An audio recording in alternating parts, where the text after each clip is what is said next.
Elvis was in the middle of Love Me Tender when something impossible happened in the audience that made every doctor in America question everything they knew about the human voice. A 6-year-old boy who had never spoken a single word in his life suddenly cried out, "Elvis!" so clearly that 18,000 people fell silent in stunned disbelief. It was September 22, 1974, at the Chicago Stadium, and what happened that night would challenge the medical establishment and change the field of speech therapy forever. The boy's name was Tommy Chen, and he had been born profoundly deaf and mute. Not the kind of hearing loss that could be corrected with hearing aids or surgery. Tommy's auditory nerves had never developed properly, leaving him in a world of complete silence. The doctors at Children's Hospital of Chicago had been working with him for 6 years, trying every available treatment, every experimental therapy, every new technique that medical science had to offer. Nothing had worked. Tommy lived in his own silent world, communicating only through basic sign language and the occasional grunt or cry when he was frustrated. His parents, Margaret and David Chen, had spent their life savings on medical treatments, specialists, and experimental procedures. They had been told repeatedly that Tommy would never hear, never speak, and would need specialized care for the rest of his life. But Margaret Chen refused to give up hope. She had noticed something that the doctors dismissed as meaningless. When she played music in the house, any kind of music, Tommy would stop whatever he was doing and stand perfectly still. His eyes would close, and he would place his hands flat against the speakers or the radio. The doctors explained that he was simply feeling the vibrations, that deaf people often enjoyed the physical sensation of sound waves. Margaret wasn't convinced. There was something in Tommy's expression during these moments that suggested he was experiencing more than just vibrations. It was as if he was hearing something the rest of them couldn't understand. In the summer of 1974, Margaret made a decision that her husband and the doctors thought was foolish. She had read about the power of Elvis Presley's voice, about the way his music seemed to affect people on a deeper level than other performers. She had heard stories about people being moved to tears, about emotional breakdowns and spiritual experiences at Elvis concerts. Margaret began playing Elvis records for Tommy every day, watching for any sign of response. What she saw gave her hope. Tommy's reaction to Elvis's voice was different from his reaction to any other music. When Love Me Tender played, he would sit absolutely still, his hands pressed against the speakers, tears streaming down his face. When Can't Help Falling in Love came on, he would rock back and forth gently, as if he was feeling not just the vibrations, but something deeper. The doctors told Margaret she was imagining things. They explained that Tommy was simply responding to the lower frequencies in Elvis's voice, which created stronger vibrations. But Margaret knew her son, and she knew there was more to it than that. When Elvis announced his Chicago concert dates, Margaret made a decision that would change everything. Despite their financial struggles, despite her husband's objections, despite the doctor's warnings that the loud music could damage what little hearing function Tommy might have, Margaret bought 2 tickets to Elvis's show. She was going to take her silent son to see the king of rock and roll. On the night of September 22nd, Margaret and Tommy Chen sat in the 15th row of Chicago Stadium. Tommy was wearing his favorite blue shirt and the special headphones his doctors had given him to protect his ears from loud sounds. Margaret had no idea what she was hoping to accomplish. She just knew that something about Elvis's music reached her son in a way that nothing else could. The concert began with Elvis's usual explosive energy. He opened with C.C. Ryder and had the entire arena on their feet within minutes. Tommy sat perfectly still, his hands pressed against the arms of his seat, feeling the vibrations from the massive sound system. Margaret watched his face carefully, looking for any sign that this experience was different from listening to records at home.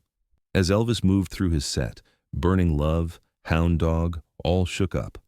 Tommy remained motionless, but Margaret could see something changing in his expression. His eyes, usually vacant and distant, seemed focused on the stage. His breathing had changed. There was an alertness about him that she had never seen before. Then Elvis began the opening chords of Love Me Tender, and Tommy Chen's world changed forever. As Elvis's voice filled the arena with the gentle, soothing melody that had made him famous, something extraordinary happened to Tommy. The boy, who had never heard a single sound, suddenly tilted his head to one side, as if he was trying to locate where something beautiful was coming from. His eyes widened, and for the first time in his life, Tommy Chen looked like he was listening to something. Margaret watched in amazement as her son's lips began to move silently, as if he was trying to form words. His hands, which had been pressed against his seat, slowly rose to his throat. Tommy was touching his own voice box, feeling it vibrate in a way it never had before. Elvis continued singing, his voice carrying the emotion and tenderness that had made "Love Me Tender" one of his most beloved songs. As he reached the chorus, Tommy Chen did something that defied every medical opinion his parents had ever received. He began to hum. It wasn't much, just a low, uncertain sound that barely carried above the music, but it was coming from Tommy Chen's throat, from the boy who had never made a musical sound in his life. Margaret grabbed her son's arm, tears streaming down her face, unable to believe what she was hearing. But Tommy wasn't finished. As Elvis sang, "Love me tender, love me sweet, never let me go," Tommy's humming grew stronger. And then, as clear as a bell cutting through the sound of 18,000 people singing along, came a single word from the boy who had never spoken. Elvis. The effect was immediate and overwhelming. The people sitting near Margaret and Tommy fell silent, staring at the little boy in disbelief. The word had come from Tommy's mouth with perfect clarity, with more precision than many hearing children his age could manage. But Tommy wasn't done. As Elvis continued the song, the 6-year-old boy began to sing along, not with perfect words, not with complete lyrics, but with sounds that were unmistakably his attempt to match Elvis's voice. He was singing "Love Me Tender," the song he had heard hundreds of times on his mother's record player, the song he had felt through his hands and somehow, impossibly, heard through his heart. Elvis himself noticed the disturbance in the audience. He could see people in the 15th row standing up, pointing, gathering around something that was happening in their section. Being the professional he was, Elvis continued singing, but his eyes kept drifting to the commotion in the crowd. When he finished "Love Me Tender," Elvis set down his guitar and walked to the edge of the stage. "Ladies and gentlemen, seems like something special is happening out there in the audience. What's going on down there?" Margaret Chen, overwhelmed with emotion and disbelief at what had just happened, found herself standing and shouting, "My son just spoke his first words. He's been deaf and mute his whole life, and he just said your name." The arena fell completely silent. 18,000 people turned to look at Margaret Chen holding her little boy, who was still moving his lips as if he was trying to continue singing. Elvis stared down at Tommy and his mother for a long moment, processing what he had just heard. "Ma'am," Elvis called back, his voice carrying clearly through the arena's sound system. "Did you say your son has never spoken before?" "Never," Margaret replied, her voice breaking. "He's been completely deaf since birth. The doctor said he would never hear, never speak, but he just sang along with you." Elvis set down his microphone and walked off the stage, leaving 18,000 people in confused silence. Within minutes, security was escorting Margaret and Tommy backstage, where Elvis was waiting for them in a small room behind the stage. What happened in that room would become the subject of medical studies for decades to come. Elvis sat down on the floor, so he was at Tommy's eye level. Without speaking, he began to hum "Love Me Tender" very quietly. Tommy, who should not have been able to hear anything, immediately began humming along. When Elvis sang a few words, Tommy attempted to copy the shapes his mouth was making, producing sounds that were clearer than anything he had ever made before. "Mrs. Chen," Elvis said quietly, "I think your son can hear my voice. I don't understand how, but I think he can hear me." "That's impossible," Margaret replied. "He's been tested by every specialist in Chicago. His auditory nerves never developed. He's profoundly deaf." Elvis smiled gently and turned back to Tommy. "Can you say Elvis again, little man?" Tommy looked directly at Elvis and with perfect clarity said, "Elvis." The implications of what they were witnessing were staggering. Over the next hour, Elvis worked patiently with Tommy, singing quietly and encouraging the boy to make sounds. To everyone's amazement, Tommy began repeating simple words with increasing clarity. "Love, me, tender, music." Each word came out more clearly than the last. When they returned to the arena, Elvis made an announcement that would make headlines. "Around the world, Ladies and gentlemen, I want to introduce you to my new friend, Tommy Chen. Tommy has just spoken his first words tonight, and I want him to help me finish this show. Elvis invited Tommy to sit on the side of the stage for the rest of the concert. Every time Elvis sang a song that Tommy had heard on records at home, the little boy would attempt to sing along. His voice grew stronger and clearer throughout the evening, as if Elvis's presence was somehow unlocking abilities that medical science said didn't exist.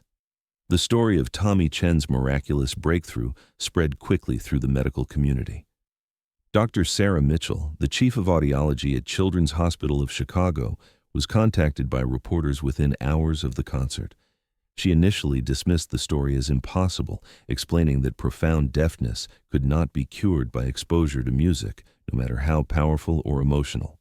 But when she examined Tommy the following day, Dr. Mitchell discovered something that challenged everything she understood about hearing loss. While Tommy's auditory nerves remained undeveloped, somehow his brain had created new neural pathways that allowed him to process certain types of sound, specifically the low-frequency vibrations in Elvis Presley's voice. What we observed in Tommy Chen defied medical explanation, Dr. Mitchell would later write in the New England Journal of Medicine. His brain had essentially rewired itself to process sound in a way we had never seen before. The combination of repeated exposure to Elvis Presley's vocal frequencies and the emotional intensity of the live performance seemed to have activated dormant neural pathways. Tommy's progress following the concert was nothing short of miraculous. Within weeks, he was speaking in simple sentences. Within months, he was attending regular classes with hearing children. His vocabulary grew rapidly, and while he never developed normal hearing, he retained the ability to process and respond to music, particularly Elvis's music.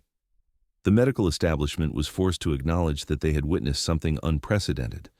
Studies were launched to understand how music therapy, particularly exposure to specific vocal frequencies, might help other children with severe hearing impairments. Elvis himself was profoundly affected by the experience. He began incorporating visits to children's hospitals into his tour schedule, working specifically with deaf and mute children. He funded research into music therapy and established a foundation dedicated to helping children with communication disorders. That little boy taught me something about the power of music that I had never understood before, Elvis said in an interview months later. Music isn't just entertainment, it's healing, it's connection, it's miraculous.